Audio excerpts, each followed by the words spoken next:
Nole, godine ne možeš da pobediš. Đokoviću stigla zabrinjavajuća poruka legende i imate iskustvo, ali prestari ste da ga koristite.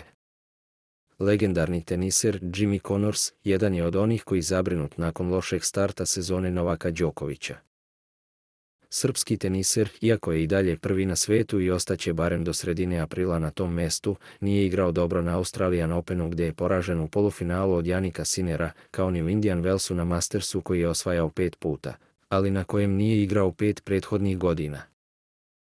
Connors veruje da bi slab start sezone mogao da bude posljedica činjenice da će Đoković u maju proslaviti 37. rođendan. Godine su nešto što se ne može pobediti bez obzira koliko se borite ili koliko se trudite da imate pravi režim ishrane i treninga, brojke se tu računaju, rekao je Connors i dodao je.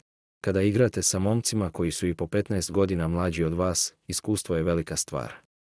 Jedina stvar koja ima veze sa iskustvom je kada ga steknete, već ste prestari da uradite bilo šta sa tim.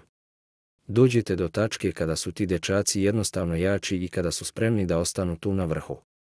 Đoković je isto tako bio mlad kada je počinjao uspon, igrajući sa igračima koje je morao da pobedi da bi stekao reputaciju.